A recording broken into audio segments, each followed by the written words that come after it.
Bapa di surga, kami sungguh bersyukur Engkau membawa kami dalam ibadah ini. Sekarang tiba saatnya kami merenungkan firman-Mu. Ajar kami mengerti, dan Roh Kudus mampukan kami menjadi pelaku firman. Dalam nama Tuhan Yesus kami doa, sama-sama kita katakan amin. Silakan dulu, saudara. Salam. Mari kita membaca dari Kisah Para Rasul pasal 2 ayat 41 sampai 47. Kisah Para Rasul pasal 2 ayat 41 sampai ayat 47. Saya akan membacakan, saya mohon jemaat memperhatikannya. Orang-orang yang menerima perkataannya itu memberi diri dibaptis, dan pada hari itu jumlah mereka bertambah kira-kira 3.000 jiwa.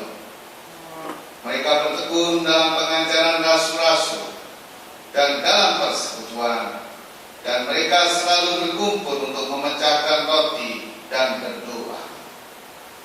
Maka ketakutanlah mereka semua, sedang rasul-rasul itu mengadakan banyak mukjizat dan tanda. Dan semua orang yang telah menjadi percaya tetap bersatu, dan segala kepunyaan mereka adalah kepunyaan bersama. Dan selalu ada dari mereka yang menjual harta miliknya, lalu membagi-bagikannya kepada semua orang sesuai dengan keperluan masing-masing. Dengan bertekun dan dengan sehati, mereka berkumpul tiap-tiap hari dalam bait Allah. Mereka memecahkan roti di rumah masing-masing secara bergilir, dan makan bersama-sama dengan gembira dan dengan tulus hati, sambil memuji Allah. Dan mereka disukai semua orang, dan tiap-tiap hari Tuhan menambah jumlah mereka dengan orang yang diselamatkan. Bapak Ibu, saya memberi tema firman Tuhan ini, yaitu menjadi orang Kristen yang benar. Kita melihat gereja macam-macam. Lalu yang benar yang mana? Nah, Bapak Ibu, ayat-ayat yang kita baca tadi itu cerita gereja mula-mula yang asli. Nah, kalau kita ingin melihat gereja yang asli yang benar itu, gereja mula-mula itu. Di sini ada 7 tanda gereja yang benar itu. Kita akan perhatikan satu persatu. Yang pertama dalam ayat 41 dikatakan demikian. Orang-orang yang menerima perkataannya itu memberi diri dibaptis, dan pada hari itu jumlah mereka bertambah kira-kira 3.000 jiwa. Bapak Ibu, diceritakan orang-orang yang menerima perkataannya itu memberi diri dibaptis.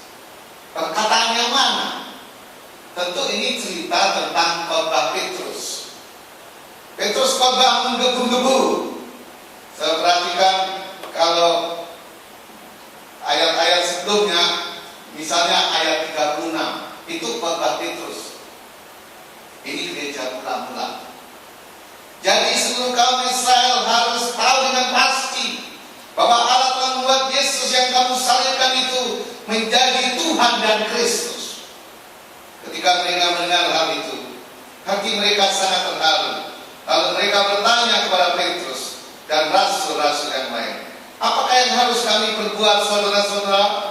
Jawab Petrus kepada mereka, bertobatlah, dan hendaklah kamu masing-masing memberi dirimu dibaptis dalam nama Yesus Kristus untuk pengampunan dosamu, maka kamu akan menerima karunia Roh Kudus. Nah, ketika rasul-rasul ini berkata, bertobatlah, berilah dirimu dibaptis, orang yang mendengar itu terus memberi dibaptis.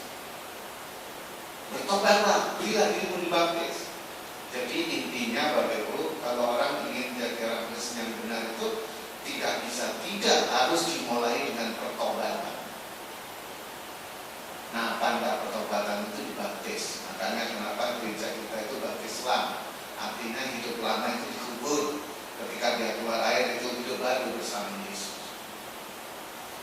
tanya, kira-kira Bapak itu pernah bertobat nggak?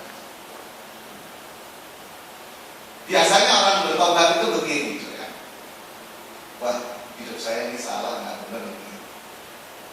Saya ini nggak berdosa. Saya mau tinggalkan hidup lama itu. Saya mau benar-benar Yesus menjadi Tuhan dan Juru Selamatku secara pribadi. Lalu saya mau taat dalam mengikuti Dia. Nah, kira-kira Bapak Ibu pernah nggak ngalamin itu? Itu pertobatan yang sederhana sekali. Makanya kenapa ada orang rajin ke gereja, baca kitab suci, dengar firman Tuhan, senang, tapi kok masih hidup dalam dosa? Karena belum bertobat, belum lahir baru, tidak punya kekuatan rohani. Nah, gereja mula-mula, gereja yang benar, orang Kristen yang benar itu dimulai dengan pertobatan. Ini penting bagi kita. Itu yang pertama. Lalu yang kedua, ayat 42. Mereka bertekun dalam pengajaran rasul-rasul dan dalam persekutuan, dan mereka selalu berkumpul untuk memecahkan roti dan berdoa. Jadi tanda kedua, saudara, orang yang benar itu setelah bertobat dia menjadi orang yang tekun. Tekun dalam pengajaran. Ingat Bapak Ibu, ketika orang percaya Yesus disebut murid Yesus. Tugas seorang murid nomor satu belajar, belajar dan belajar. Makanya jemaat mula-mula sebagai tipe orang Kristen yang benar setelah bertobat, mereka bertekun dalam pengajaran rasul-rasul. Nah, di samping tekun dalam pengajaran juga disebutkan tekun dalam persekutuan. Ini hakikat orang Kristen, bersekutu, beribadah bersama. Lalu mereka tekun memecahkan roti. Memecahkan roti pengertiannya bisa perjamuan kasih, makan-makan, karena roti itu makanan orang Israel. Tetapi dalam pengertian rohani juga perjamuan kudus. Tekun. Lalu tekun berdoa. Doa ini sebagai nafas rohani. Jadi intinya, saudara, orang yang benar memang bukan panas-panas dingin. Dia tekun. Dia tekun, continue, terus menerus. Dia setia. Itu tanda yang kedua. Jadi setelah bertobat hidup dalam ketekunan. Lalu yang ketiga, ayat 43. Maka ketakutanlah mereka semua, sedang rasul-rasul itu mengadakan banyak mujizat dan tanda. Jadi rasul-rasul itu mengadakan banyak mujizat dan tanda. Nah, orang Kristen yang benar, dia percaya mujizat dan tanda-tanda itu. Itu menarik Bapak Ibu, di Alkitab itu sering mujizat dan tanda itu bergandengan. Memang beda mujizat dan tanda. Alkitab pernah diterjemahkan ke dalam bahasa Latin. Kalau mujizat itu diterjemahkan dengan miracula, medical bahasa Inggris. Kalau bahasa Latin miracula itu mujizat. Mujizat itu bukan hanya orang sakit sembuh, tapi orang berdosa bertobat itu mujizat. Bapak Ibu ingat mujizat pertama terjadi bukan orang sakit sembuh, tetapi terjadi dalam pesta perkawinan di Kana. Tuhan mengubah air jadi anggur, itu mujizat. Ketika bangsa Israel melewati laut berlaut, itu juga mujizat. Itu nggak ada kaitannya dengan sakit penyakit. Nah, sedangkan tanda itu dalam bahasa Latin disebut mirabilia. Mirabilia. Saya yakin kalau Bapak Ibu punya anak disebut dinamakan mirabilia masih bagus. Tapi kalau memilah gula, ada gula-gulanya kayak Dracula, tidak takut ya.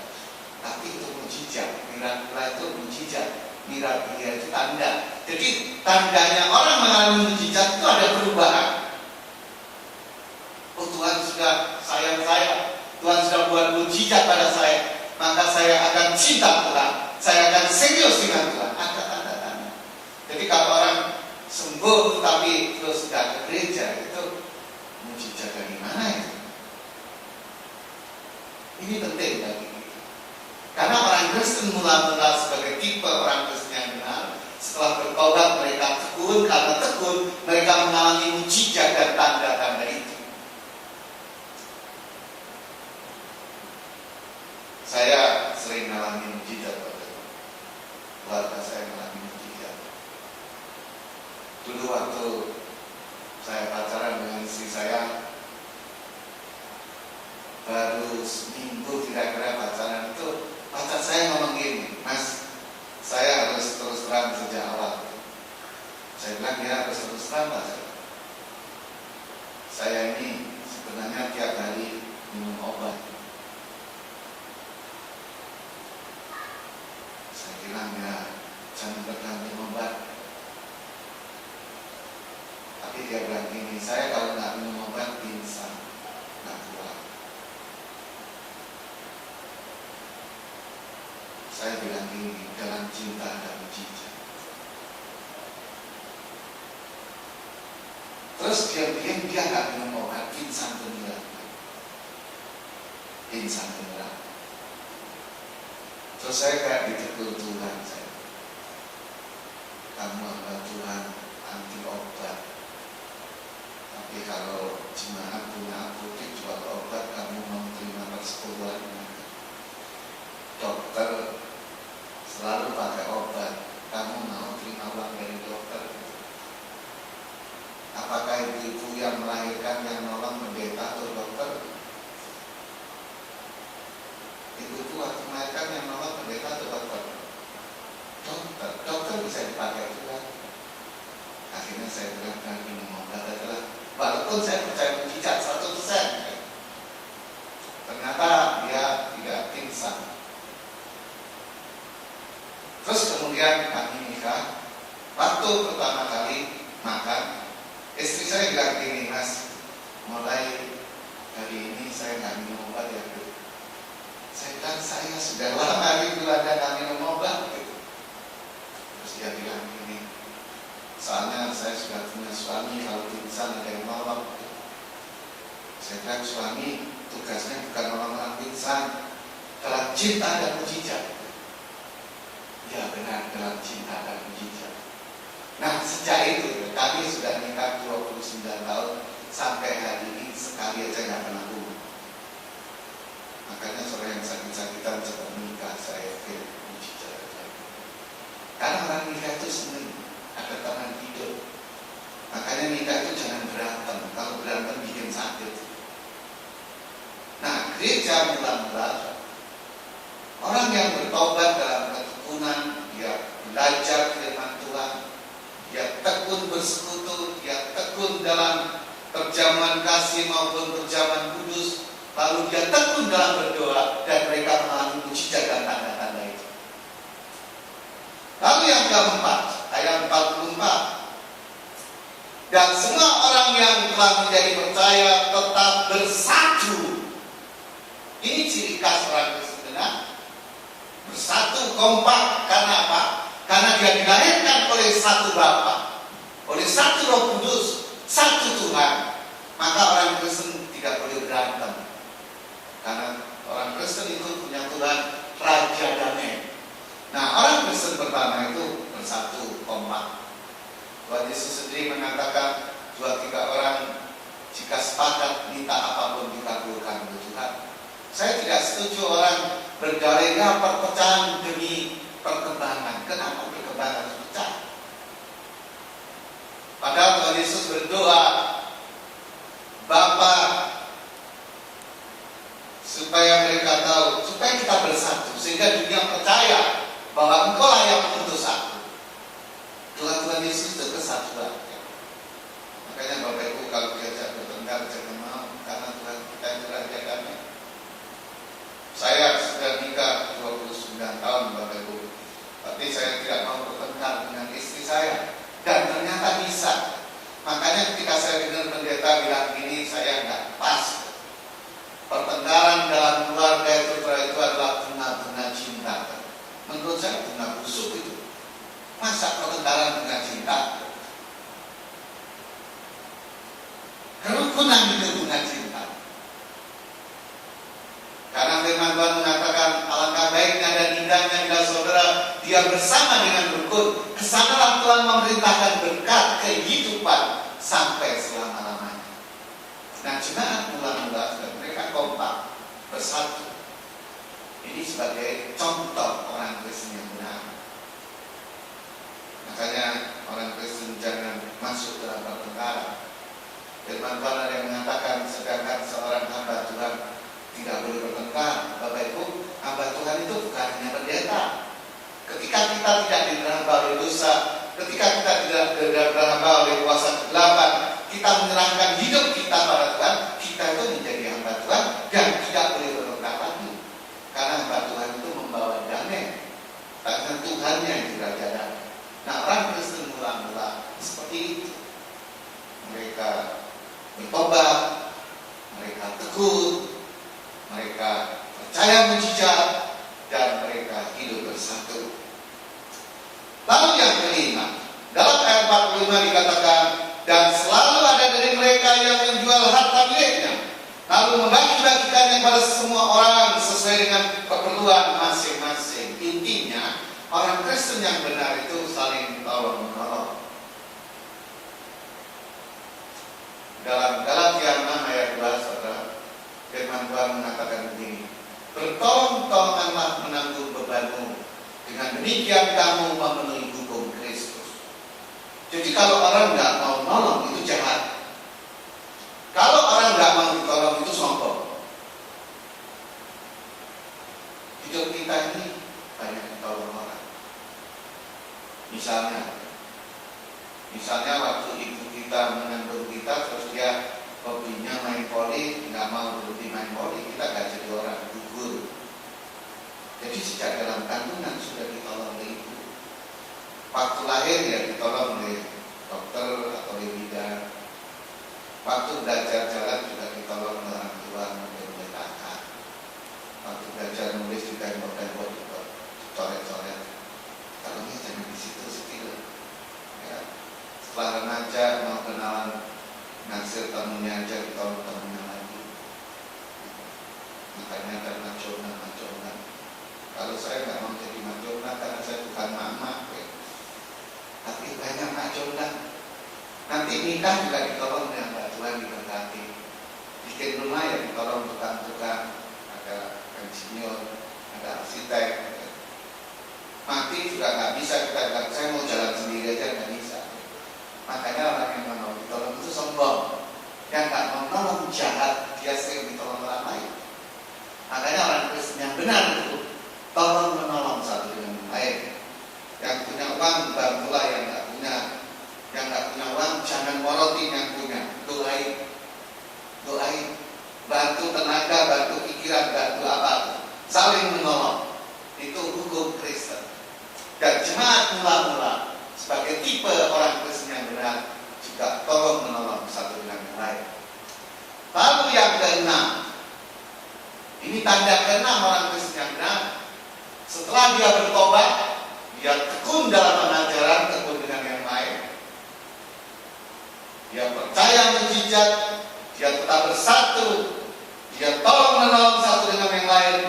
Maka dalam ayat 46 dikatakan dengan bertekun dan dengan sehati mereka berkumpul tiap-tiap hari dalam bait Allah. Tiap-tiap hari dalam bait Allah. Jadi intinya seorang Kristen yang benar itu senang beribadah. Nggak usah didorong-dorong, ditarik-tarik, dimarah-marahin. Dia senang beribadah. Karena dalam ibadah itu ada firman, ada doa, ada pujian, ada kesaksian. Kita diberi kesempatan untuk mempersembahkan sesuatu pada Tuhan, ikut ambil bagian dalam pelayanan.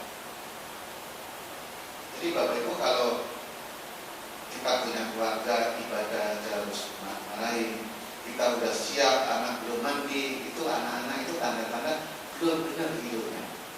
Ini tugas orang tua. Saya senang kalau gereja hampir nggak pernah terlambat. Terus terang Bapak Ibu, saya terlambat itu belajarnya di Digirias. Di Digirias 3 bulan terus saya sakit. Kenapa? Karena padat pelayanan. Jadi wajar ini terlambat, tapi lama-lama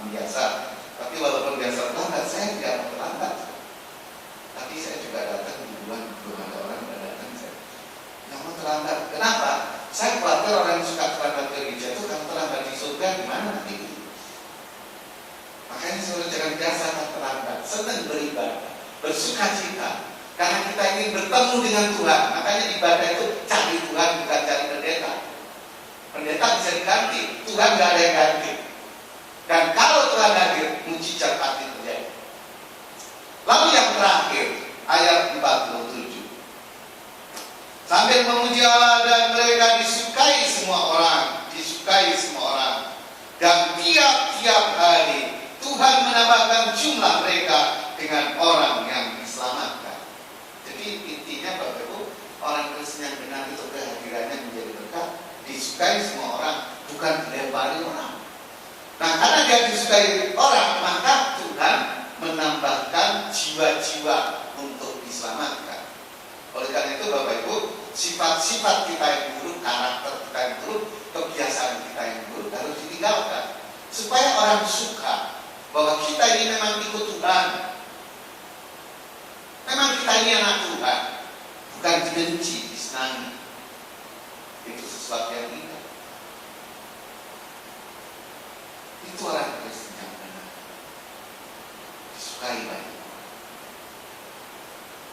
Saya tidak tahu bagaimana Bapak Ibu. Tapi intinya begini. Kalau hidup kita benar, firman Tuhan itu mengatakan sangat jelas, doa orang benar dilayani doakan sangat besar kuasa. Jadi Bapak Ibu doanya punya kuasa. Dalam Mazmur 37 ayat 25, Daud itu bersaksi begini. Dulu Daud tidak diperhitungkan. Waktu Saul itu melanggar perintah Tuhan, terus Tuhan mau ganti seorang raja, Daud itu sama sekali tidak diperhitungkan. Karena Alkitab mencatat dia itu anak bungsu, masih kemerah-merahan, sedangkan kakak-kakaknya tinggi-tinggi besar. Maka ketika Samuel itu datang ke Isai, dia mau cari raja yang disebut Tuhan itu, dia lihat kakaknya tinggi besar, wah ini cocok. Tapi Tuhan bilang bukan yang dilihat manusia, yang dilihat Tuhan. Tuhan lihat hati, manusia lihat visi. Akhirnya nggak ada. Terus Samuel tanya kepada Isai, masa anakmu hanya ini, nggak ada yang lain? Isai orang tuanya, dia bilang ini, ada bungsu tapi masih kecil, kemerah-merah pipinya. Coba suruh sini. Waktu Daud datang, Tuhan bilang ini yang pilih Tuhan. Dulu nggak ditentukan. Tapi akhirnya dia menjadi raja yang besar. Nah, ketika dia tua, setelah Mazmur 37 ayat 25 itu, dia bersaksi begini. Dahulu aku muda, tetapi sekarang aku telah menjadi tua. Tetapi aku tidak pernah melihat orang benar anak cucunya meminta-minta. Jadi kalau hidup kita benar, bukan hanya Tuhan punya kuasa, anak cucu kita pun dipelihara Tuhan. Makanya saya yakin orang Kristen itu nggak usah curang-curang, nggak usah korupsi, nggak usah nipu sana sini. Asalkan benar diberkati Tuhan sampai anak cucu. Saya rindu malam ini Bapak Ibu, semua yang tak benar dalam hidup kita tinggalkan. Makanya harus mulai dengan pertobatan. Tuhan, aku mau tinggalkan hidup aku. Aku mau Engkau menjadi Tuhan dan Juru Selamatku. Bertahtalah menjadi raja di hidupku. Dan aku mau taat kepada Tuhan. Mari kita berdoa. Bapa di surga, Engkaulah yang mengenal kami. Apakah kami ini orang benar atau orang yang tidak benar? Tetapi malam ini kami mau bertobat sungguh-sungguh. Kami mau meninggalkan hidup yang lama, semua hal yang tidak berkenan di hadapan-Mu. Dan kami mohon Tuhan Yesus bertahta di hidupku. Beri kami kemampuan untuk taat. Terpujilah nama-Mu Bapa. Sekarang tiba saatnya kami menerima tubuh darah-Mu. Namun sebelumnya kami akan beri persembahan Tuhan putuskan supaya persembahan kami dapat mendukung pekerjaan Tuhan dalam